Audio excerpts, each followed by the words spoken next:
నాగశ్విన్ దర్శకత్వంలో ప్రభాస్ నటించిన ప్రతిష్టాత్మక చిత్రం కల్కి 2898 ఏడి. ఇందులో దీపికా పదుకొనె, అమితాబ్ బచ్చన్, కమల్ హాసన్ కీలక పాత్రలు పోషించారు. పాజిటివ్ టాక్ తో దూసుకుపోతున్న ఈ చిత్రం కలెక్షన్ల సునామీ సృష్టిస్తుంది. ఇప్పటి వరకు భారత్ లో 521.4 కోట్లు వసూలు చేసిన ట్రేడ్ సంస్థలు తెలిపాయి. తెలుగు నుంచి 249.05 కోట్లు, తమిళం నుంచి 30.5 కోట్లు, హిందీ నుంచి 218.9 కోట్లు, కన్నడ నుంచి 4.15 కోట్లు, మలయాళం నుంచి 18.8 కోట్లుగా ఉన్నాయి. కల్కి 2898 ఏడి సినిమా వరల్డ్ వైడ్ గా ఇప్పటి వరకు 900 కోట్ల బాక్సాఫీస్ కలెక్షన్స్ కొల్లగొట్టింది. ఈ మూవీ 12వ రోజుతో 950 కోట్ల కలెక్షన్స్ వచ్చే అవకాశం ఉందని అంచనా వేస్తున్నారు. ఇక 372 కోట్ల బ్రేక్ ఈవెన్ టార్గెట్ ను పూర్తి చేసుకున్న కల్కి సినిమా ఇప్పటికీ 63.63 కోట్ల లాభాలు చేజెక్కించుకుంది.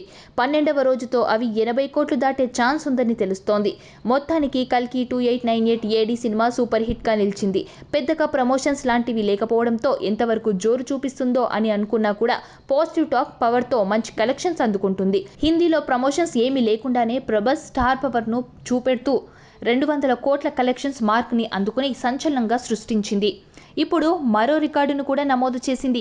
ఈ ఏడాది బాలీవుడ్ నుండి రిలీజ్ అయిన మూవీస్ లో హృతిక్ రోషన్ నటించిన ఫైటర్ మిక్స్డ్ టాక్ తో కూడా ఓవరాల్ గా రన్ కంప్లీట్ అయ్యే టైం కి 215 కోట్ల రేంజ్ లో నెట్ కలెక్షన్స్ ని ఇండియాలో సొంతం చేసుకుంది. ఈ కలెక్షన్స్ బాలీవుడ్ తరపున 2024లో ఇప్పటి వరకు హైయెస్ట్ గా నిలిచాయి. కానీ ఇప్పుడు ఈ కలెక్షన్స్ ని కేవలం 12 రోజుల కలెక్షన్స్ తో రెబల్ స్టార్ కల్కి మూవీ బ్రేక్ చేసి సంచలనం సృష్టిస్తూ 250 కోట్ల మార్క్ వైపు పరుగులు పెడుతూ బాలీవుడ్ తరపున హైయెస్ట్ కలెక్షన్స్ ని అందుకున్న మూవీగా ఇప్పుడు రికార్డు కొట్టింది. మినిమం కలెక్షన్స్ వచ్చిన గొప్పే అని రిలీజ్ కి ముందు అనుకున్న స్టేజ్ నుండి ఇప్పుడు ఏకంగా ఈ ఇయర్ కే బిగ్గెస్ట్ కలెక్షన్స్ ని బాలీవుడ్ లో నమోదు చేసే స్టేజ్ కి వచ్చిన రెబల్ స్టార్ బాలీవుడ్ కింగ్ గా నిలిచారని చెప్పవచ్చు.